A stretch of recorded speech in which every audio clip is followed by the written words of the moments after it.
Ladies and gentlemen, please take your seat. The show is about to start.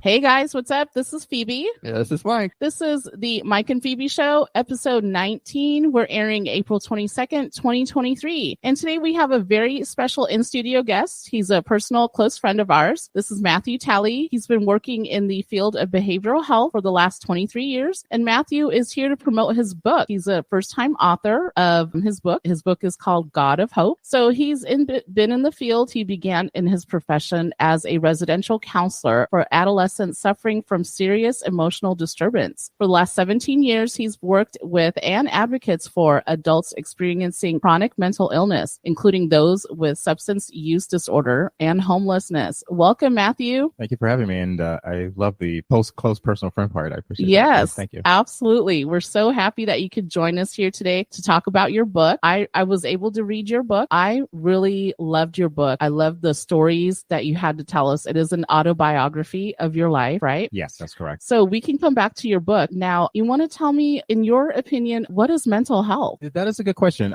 Growing up, thinking about mental health, we always have these stereotypes of mental illness and someone who has a disturbance, because mental health it coincides three things: emotions, psychological, and social. And it affects how we act, how we think, and if we have some type of illness, whether it be anxiety, depression, bipolar disorder, schizophrenia, it can affect several aspects of our life, whether it be family, social, work, friends, how we think, how are we responding to stimuli that come to us. So it can be very debilitating, but not having that understanding can create stigma. So I remember growing up, I just thinking of my mom who has schizophrenia along with my dad. Just thinking of my mom, I used to think of words like bizarre or nut job, or, she wasn't really a mom to me. She was like more of like a patient. So I try to process all the trauma and just thought of these really ridiculing words about her. But as I grew up and I got older and have a better understanding, I educated myself along with learning some empathy, and started to realize that these struggles are brain disorders, and they're no different than any person having any other type of disorder, say diabetes or heart disease. It's treatable. People can live normal lives. Being in this field for so long, you see that. You see people's recovery. And I guess I'm been inside the environment for so long. It's just natural for me to see these stories of people recovery. And it's like, yeah, it's possible but for so many people and so many families, I think there's isolation, there's stigma, that's just isolate that family member or that friend. And so, well, that person doesn't get out of bed, and maybe they're just doesn't have a strong will, or they're not as strong as me, or they're maybe just going through something and they'll get over it, just give them time or whatever, not realizing that they may have a real serious issue. Again, depression as an example. So we have to understand and empathize and be there if and when they request help. I think a lot of us go through that in the beginning when we're learning about mental health disorders and things like that. I know for me personally, my own experience was starting from my grandma, then from my dad, and then down to me. So it was almost like it was like normal living. We had my grandma had, now that I realize, anxiety and maybe depression too, but definitely anxiety. They correlate. They go together. I remember she would always tell me as a kid, "Don't be nervous," in Chinese. And I remember I was like, what does that mean? Why is she telling me not to be nervous or not to be anxious? And so it's just a normal everyday thing. So now, and I've seen a lot, maybe in the last 5 to 7 years, the stigma about mental health, people are actually talking about it more in mainstream media. Oh my gosh, this is so true. Yeah. I remember as I was a teenager when Kurt Cobain died. I was a big metalhead. And when he committed suicide, I thought to myself, he has a daughter and he left his daughter. Why would he do that? That's selfish. And I was thinking all these things, and I totally loved his music, and I wanted more of his music, and I wanted more of him. And I'm thinking, oh, it's just a selfish thing to do. And then, he left his wife and his daughter. And again, not realizing that he was suffering eternally. And maybe he didn't have the resources, those around him didn't understand it. I think we're living in an environment now where we understand these things. And I give an example of Michael Phelps, the swimmer. I think he's fantastic for speaking out and being open. And that was so motivating. It's like, yeah, I have depression. Yeah. And I deal with it. I sought a therapist. I sought help. And that to me was very encouraging. Not me personally, but for those who are in his sphere, those who he influenced. Right. People like that have bring this open and exposes it for what it is. It's just a human disease that is treatable.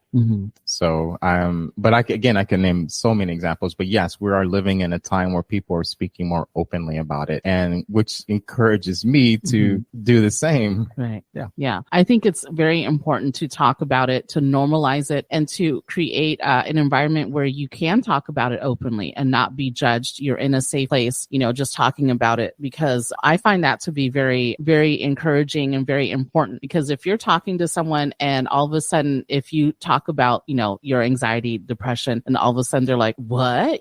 Then of course they're not going to feel safe to open and continue talking. Yeah. But I think it's important to have that line of communication open. Now, why should we were already talking about that. Why should we be open about getting help or helping others? You've been in the field for so long, Matthew. Why do you think we should be open to getting help like that? That is an excellent question, because I know the disease is treatable. Even the most challenging of illnesses, schizophrenia, schizoaffective disorder, or things of that nature, bipolar 1, bipolar 2, anxiety, depression, even it could be debilitating. Depression could be debilitating. There's mild, moderate, severe.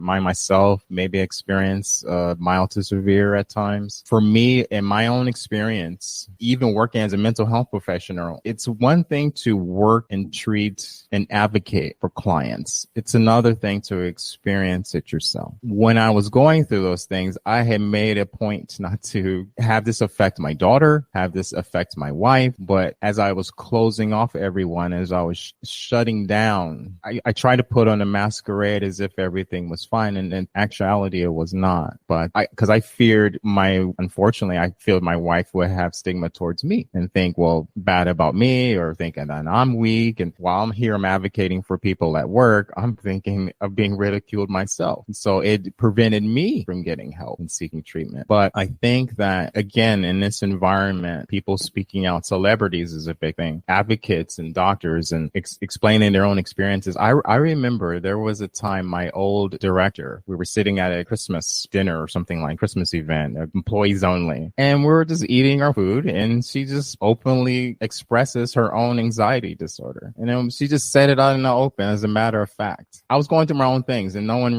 knew. I never spoke to anybody, but I thought about that, and I'm thinking to myself how brave that was to do that.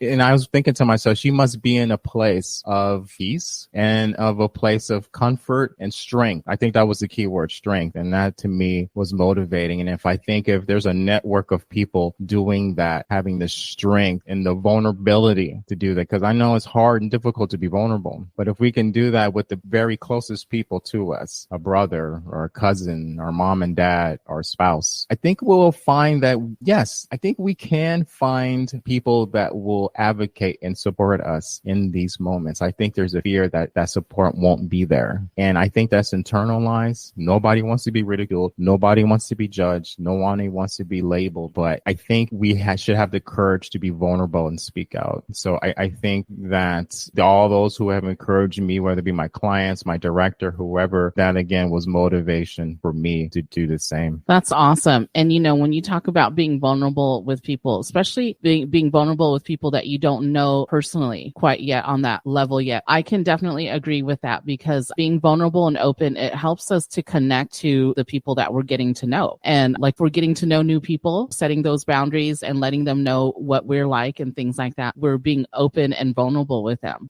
For those of you that are listening, you may wonder how Matthew, Mike and I were friends, how we came to know each other. Matthew and I actually used to be ex-coworkers coworkers. I used to work in the field for the last 10 years. Well, okay, it's not 2 years ago, but like 10 years before that. So Matthew and I used to work in the same company, and we used to work together oftentimes. So fantastic coworker, by the way. Thank you. Yes, you too. When I was working, we worked in different offices. So the clients that I worked with in the beginning, I'll say I was very closed off to sharing my own personal experiences with them because I was working. You know, when you're working, you don't want to share your story with the people there. But I didn't realize that that was hindering me from bonding with people. I totally get that. I was feeling the same way when I started. And see, I didn't know that until just now. Yes. So, and that was oddly enough, us bonding with the clients was part of our job. So that was me being closed off was hindering that process. But as I learned, you know what, why am I not bonding with people? You know, if this is supposed to be our job, part of our description, I'm not able to do that. But then I spoke with my then supervisor, and he would let me know, you know, if you get to know the people, the clients there, and let them get to know you too. And I was like, what? Wait a minute. I thought we were supposed to be professional. We're supposed to be, you know, like have this facade against us. In other words, this professional barrier. Yes, this wall. You know, professional client, nothing more, nothing less. Yes. Exactly. Yes. And so that kind of blew my mind. But then I thought, okay, well, let me try this. And sure enough, as I open up more and more, then we experienced that bond, professional bond, but the bond of where, you know what, yeah, I do have anxiety. And yeah, I do stay up at night. Sometimes your brain goes and, you know, you can't stop it. I can relate. So then you talk to your spouse, your husband, whoever it is next to you, and they gotta, okay, calm down. Okay, it's all right. It's cool. You know, don't worry about it. Talk you down. But as you express that with the other people there, that you establish that bond, and you realize, you know what, I'm not the only one going through this. There are other people going through this. This is very true. The mold of treatment that you and I were engaged in was peer support, where they're not necessarily, you have to have a lived experience, but it is advantageous to have one when working in this field, and an extra level of empathy. And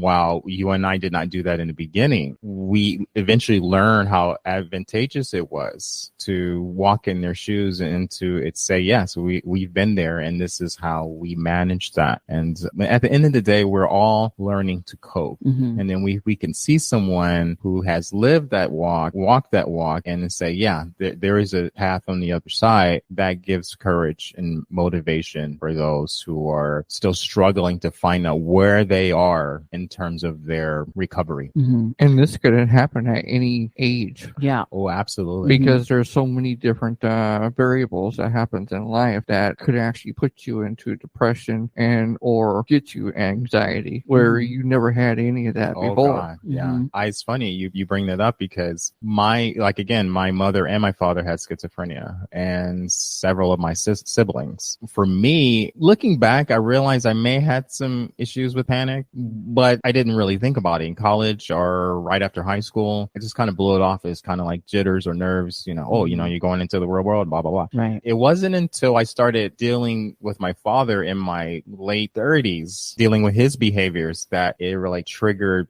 all this past trauma within me. So I'm thinking I'm all past this. I'm great. I'm home, wife, a career, daughter. And then all of a sudden I'm hit with a flood of worry and panic and anxiety, trepidation, worrying about my father's aging health and his behavior, and just trying to manage that, and just reverting back to the past and my lived experience with him. Yeah, it can come in a later age, and that's the challenging part. But at the same time, again, there is a way out. There is treatment. There is recovery from moments like that. Whether in my case, with the issue be temporary, or maybe it's you having a long-term chronic mental health condition. Again, there is recovery from that. Oh yeah. I know I've already went through the same thing with my parents the same way. When my dad was sick, taking care of him. Then when he passed, then my mom got sick. And then when she passed, everything thereafter, all the way until now, has been a bumpy, rocky, dusty road. Mike, let me tell you, I can relate.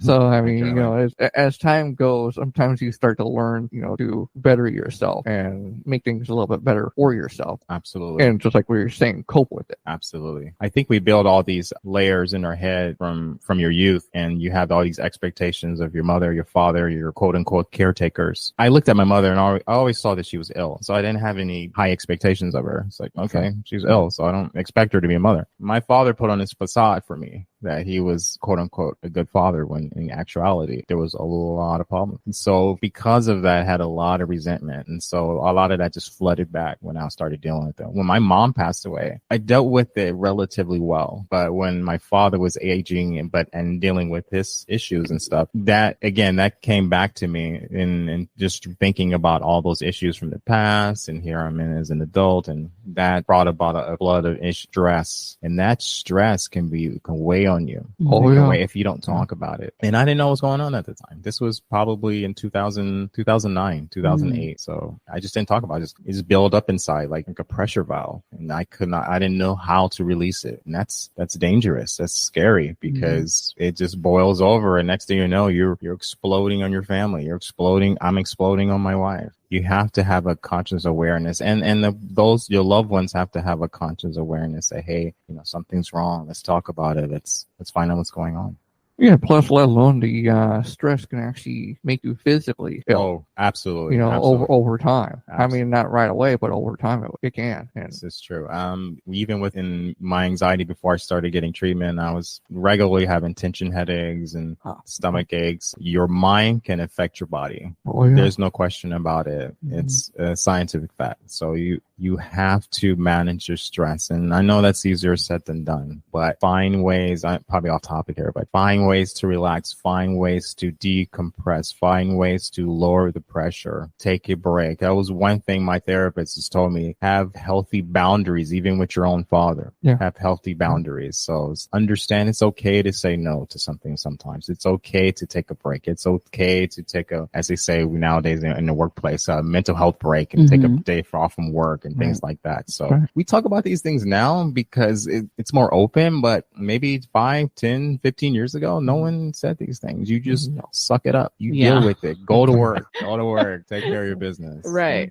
And I chuckle because I was doing that myself. Yeah. And I think that attributed to the burnout that I felt, but I was only doing that because I felt the need to do that. Put on that fake smile, that Oscar winning smile.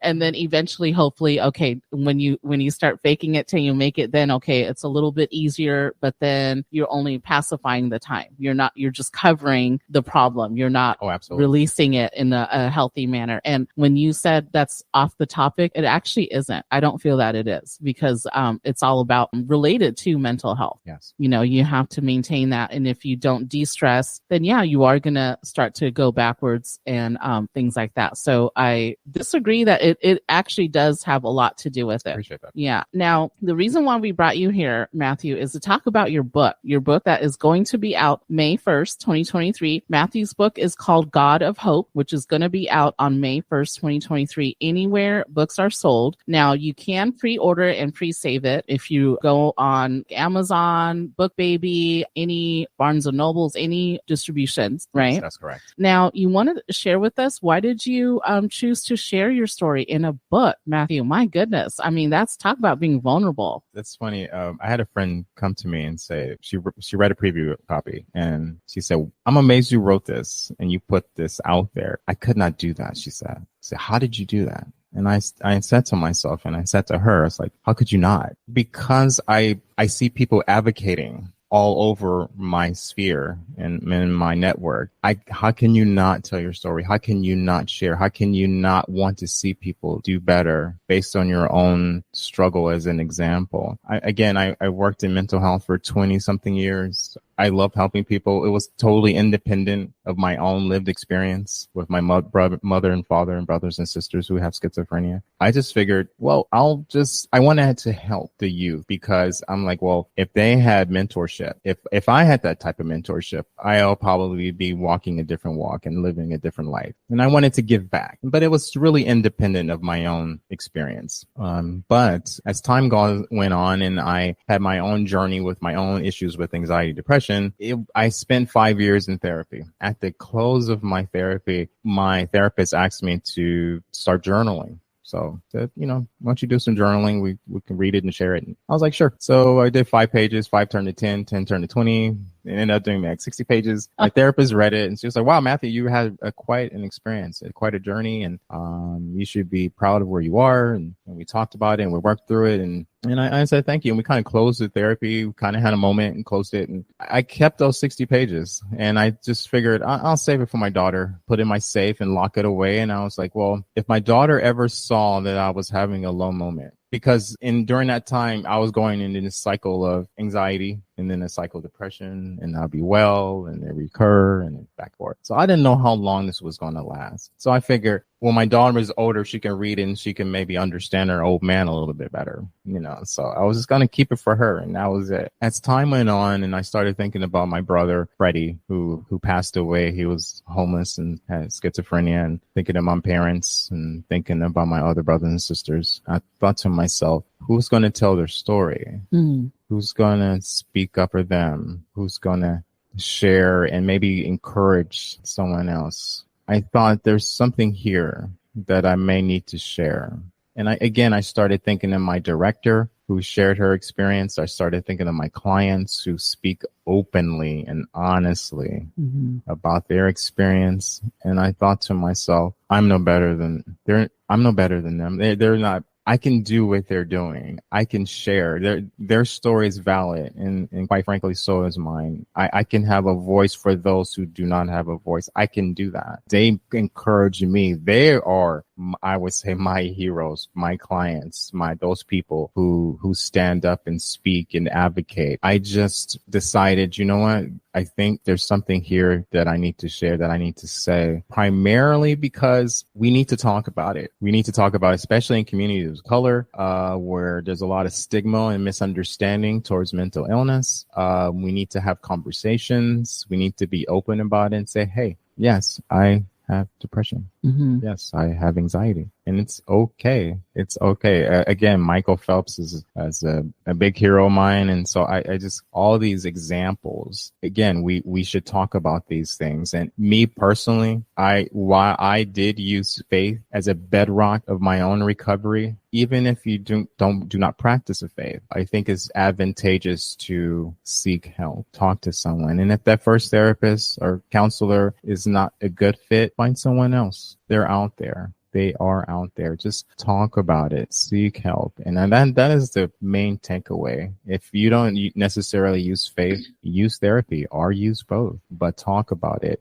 Talk to someone. And then for others who may not be struggling with a mental health condition, you may have a family member who does. Right. And it's very important for you to advocate for them, to be an open door, an open ear, and to have that level of understanding and conversation to approach them when necessary. So that has basically been my main goal, to start a conversation about mental health, because this is a topic that affects everyone, regardless of their ethnic background, regardless of their class, regardless of their income. It affects everybody. What was the inspiration behind the name of your book? That is a good question. Very good question. It's twofold. My daughter's name is Hope. So it's kind of, I wrote it for her primarily. Well, she's the inspiration for me writing the book, because I did initially write those pages for her to read as an adult. So since her middle name is Hope, the God of my daughter. But at the same time, I wrote it for me because the word hope means so much to me. Growing up as a teenager, I was a bit of a rambunctious knucklehead, pretty much a nihilist. I didn't think God existed. I think life was meaningless. There was no purpose. And really, quite frankly, there's no purpose. And why am I in school? Why am I here? I didn't see anything of value, love, family, anything. When I discovered, when that word hope kept nagging at me, it's just like, in my skull, just like as I became older teenager, and then I started thinking about and researching the idea of hope and faith and things of that nature, and it just, a light bulb came up in my head. So I just realized life is the exact opposite of meaninglessness, and there is hope. There is a life to live, even in struggle, because there's meaning in struggle. That's pretty much why I named it. But again, named after my daughter. But again, it means, the word means so much to me on so many levels, because of my own upbringing, because of my own experience with agnosticism and nihilism and basically being an anti-theist. So yeah, that's what that word means to me. So, when you said there is meaning in struggle, right? To me, when you said that, that really caught my attention because that is such a true statement. There is absolutely meaning and there is reason behind the struggle that we go through. And I agree with that because I can resonate that in my own personal experience. Yes. You always wonder, why am I going through this crap? Why am I going through this? And oftentimes I wonder if people also think that, why is God putting me through this? Why is the greater universe, anybody, whoever you believe in, why is this happening to me? Absolutely. Especially when we're going through that journey. Not to get all theological. That's okay. That's okay. Theologians will call that term the problem of evil. Well, if there's a God or quote unquote good God, why would he allow me to struggle? Why is there pain? Why is there murderers out there or hurricanes killing people and things? Why my child has cancer and things like that. And some people, because of those issues, they may reject religion or they may reject God and they may reject meaning. But, and I have these conversations with my daughter. She's now 11. Because she'll look at her challenges like, I'd rather not go through the struggle. It's like, I'm really having a difficult time learning how to play this sport with these kids. And I just don't have the talent and I just don't want to do it. I want to give up. And it's like, you have to go through that struggle in order to learn, to find out where do you fit, where's the purpose. For me, struggle is where you grow, because if you don't have struggle, you are in a perpetual place of ignorance. The most difficult times in life, they shape us into where we need to be, where are we going as a possibly better parent, as a better spouse, as a better community member, because you have been through those things. And life is struggle. That's the certainty of life. Right. That is the certainty of life, struggle and pain. Yeah. And so how do we process that? How do we help others to walk through that? And the only way we can know that is to experience that pain ourselves. Yes. The way I see life is, it's always on a pendulum. There's an up and a down. And sure enough, when you swing, you're swinging like on a low, you're going to hit that low. You're going to go through crap, go through the struggles and the pain. But eventually there is going to be an upside. There is a silver lining. However, you can't just expect it to clear up on its own. Absolutely. You have to do the work and you have to find your closure. And that I'm a big believer in finding your closure, not only finding it, but not expecting it to come to you. Because if you don't find your closure in whatever situation, the trauma that's happened to you, you're going to be living that trauma all your life. And I've gone through that myself, because we've all gone through situations that's out of our control, that's extremely traumatic, that we can't control the outcome of it. But are we going to continue to let that have the power over us? Absolutely. And keep us in that traumatic place, in that triggering place. And I learned early on that you do have to find your closure, whether it's just in your mind that you convince yourself that you're going to have that closure, you find that closure, and you start to change your perception about Absolutely. That traumatic situation. You're building on that. Yeah. You're building on that. Yeah. And to me, that was very hard to do. But at the same time, it made me a better person. Absolutely. Because, Mike knows my story. If I had let this traumatic situation rule over me, then I would be miserable, and I see that in so many people, that they let traumatic situations eat them alive, and they're absolutely. miserable for the rest of their lives, not knowing that they can find and seek that closure. It's funny. A lot of my therapist friends in the field, we often share each other's struggles when we're in the moment, or when I'm in the moment. We always remind ourselves that this will pass. This dark place will pass. Right. There will be an upside, as you were talking about. And even in an upside, there will be days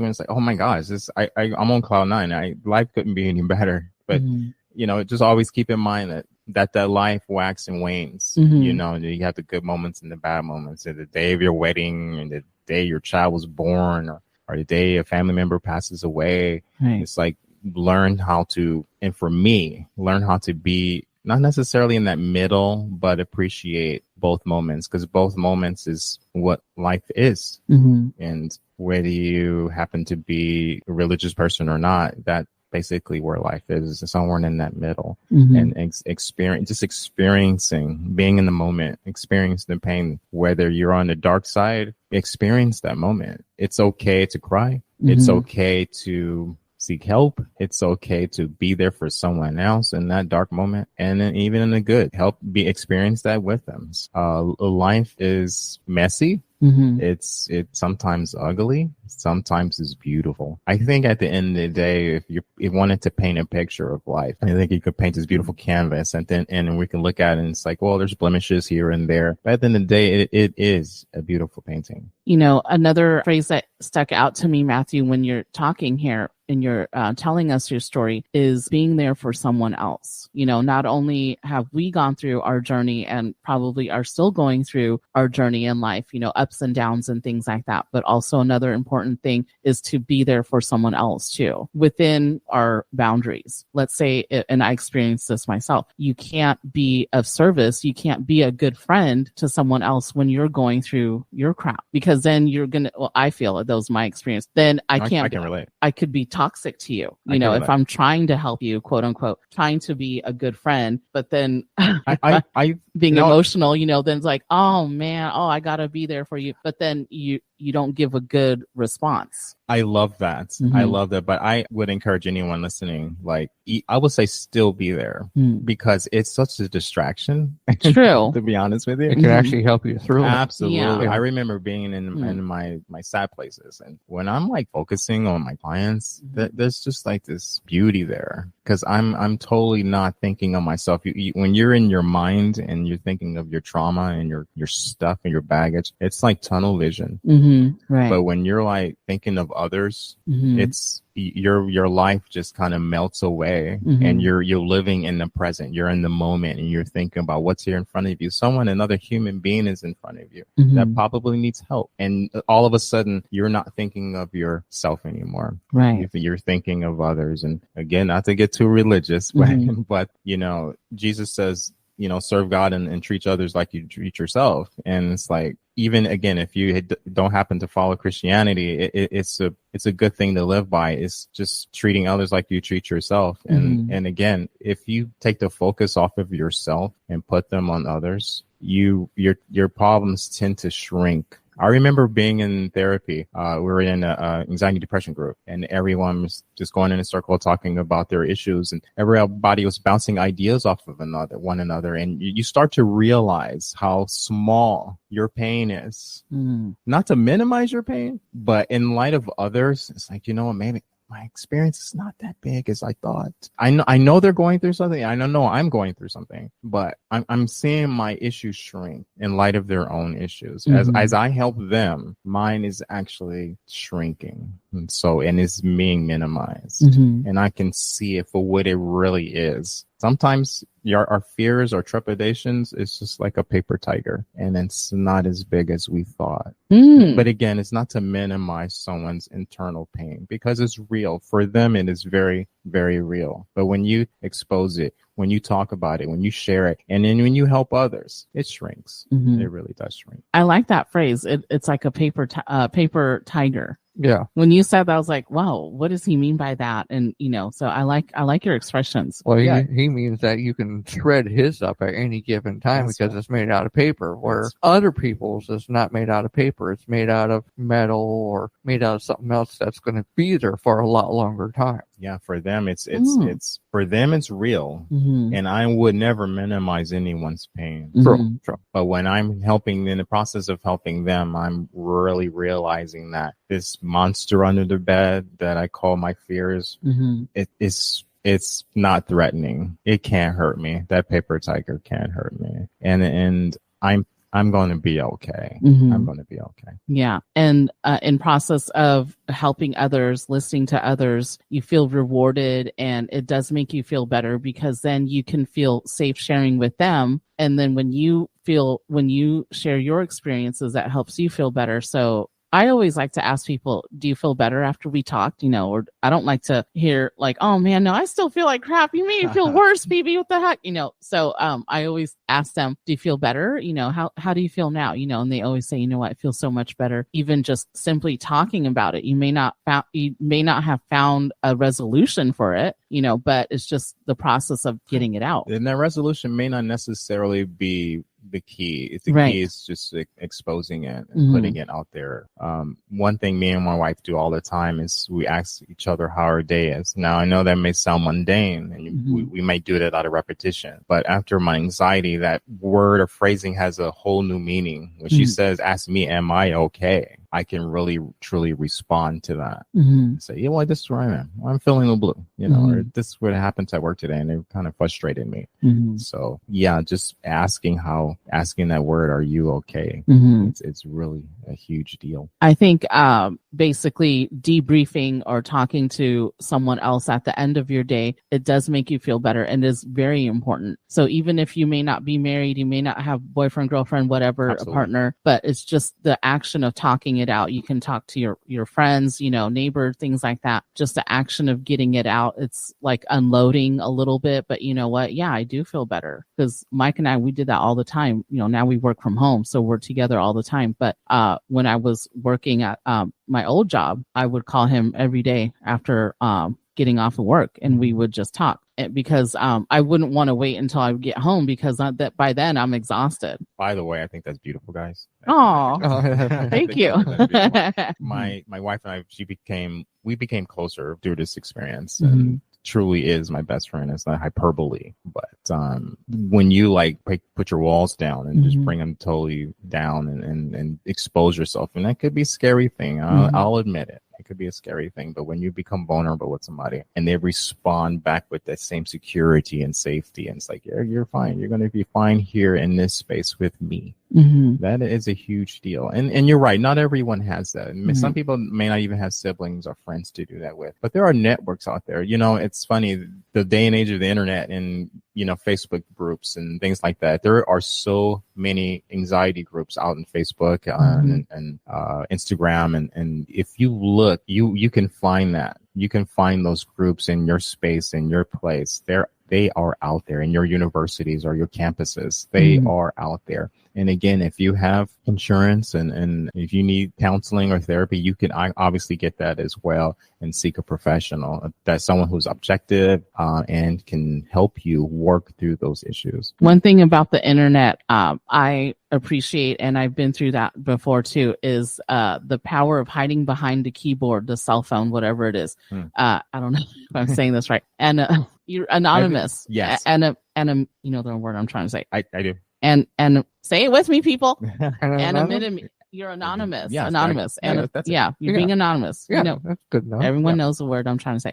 So you can hide behind the keyboard. It's powerful because then people won't know, oh, well, Phoebe's typing this. Oh my God. So this is in Phoebe's head. What the heck, And so you can feel safer in expressing what you're going through. I like that. Absolutely. You can be in that space and say, well, it's like you're not comfortable enough exposing who you are necessarily. You can be in this group, so you can be like in some type of Zoom group or something like that you find online. And maybe when you're comfortable, when the others are comfortable, you guys can go take it a step further. And I hate to use a phrase, but the sky's the limit. Right. So you can initially walk in and you can have the, not expose yourself so much or maybe not necessarily be ready to be vulnerable. But in time, you and that person, all those people in that group can learn to be vulnerable and share and go deeper in your own recovery and learning how to cope and manage your emotions, your anxiety and things that you're going through. Yeah. So now talking about your book, Matthew, when I was reading your book, I saw a lot of parallels with your journey as a young man and what I went through in my life also, we're kind of like in the same age group. So we grew up around the same era. I want to say era. And so I think Gen Z. yeah. Well, yeah. No, are we Gen Z? Where are we? Gen Z? No, Gen X. I want to throw your age out there, but I'm 44. I've said it to No, people. you're 44. Yeah, I'm not Gen Z. Right? you are Gen Gen X. Gen I X. apologize. Yeah, I I was like, apologize. I you am are not I Gen apologize. Z. You are right. No, you're right. I actually No. I should know this. I actually wrote it in the book. She was 1 year off from a A millennial. millennial. Yes, Yeah, I'm yes. so grateful. Not to knock on millennials, No, folks. we Don't won't be. knock- we Yeah, won't no. knock I'm just saying millennials. this is my age. So I appreciated the parallels of your journey as a young man, even though obviously you're a man, I'm a woman, you're African American, I'm Asian, but I feel like we still went through similar experiences in that way. There's parallels, to our journeys. And I also appreciated how your journey in your spiritual journey, which I also very much appreciated, and how it tied in together with your lifelong journey, and then how you wanted to share that journey with your daughter. Yes. I appreciated that very much. And that you can share that with the community out there. That's very important. And so your book, Matthew, is out. I'm so happy that I was able to read it. I don't know if I can say that. No, you can. Advanced copy, maybe. Yes, you're good. So it's I was happy out to give it to you. Yes, Yes. I was happy to read it. And I've been talking to people about your book and putting it out there, not only because we're friends, but because I enjoyed your book. I appreciate what you said, that even though, yes, I am African American and you are Asian, but struggle, pain, recovery, happiness, joy are universal. Yes. Across cultures. So I think even if my story may vary from yours, again, we will all find parallels. I think us as Westerners, Americans, we can find parallels in our experience and learn from one another. I think other cultures and other groups I think learning from that is just a beautiful thing. Not that my book is primarily pointed towards the African American experience, although that is my experience. I think my experience transcends that. And this is a project of struggle and recovery. And again, I think we all can relate to that. Just as human beings. Absolutely. Yes. No matter what race. Absolutely. Thank you, Mike. Thank you. I definitely think your book is universal. No doubt about it. Because I think people need to hear different points of views, different stories, but also know that, because I know more people have gone through what you and I have gone through. Yes. So it's good to get that out there. And like you said, I'm sorry, I didn't mean to cut you off. That's okay. I just thought about something, and I was reading maybe 10 years ago, 15 years ago, a report of CDC that said half of Americans will experience a mental health condition within their lifetime. That's a big deal. That's 50%. Yeah. If you got 10 people in the room, 5 of them in their lifetime will experience something. So if you don't walk that walk, you're going to know someone who's walking that walk, that struggle, that pain. And so it is important for us to know where to point them to, how to help them, how they can cope, and how to be in this journey or road towards recovery. It is possible. Yeah. So you were saying 10, 15 years ago, CDC said it was about 50%? No, I was reading that CDC report during some research, some for work. And yes, it was the CDC. It might be even earlier than that. It might be 5 to 10 years ago. But yes, 50%. 50% of Americans. And no doubt now it's probably 100%. Sure. It's funny as they do these surveys and they get the data, more people are actually speaking up about it. Right. So you're right. It could be even higher than that. Yeah. Yes. Because when I was talking to people, I would just call it adulting. Yeah, it sucks.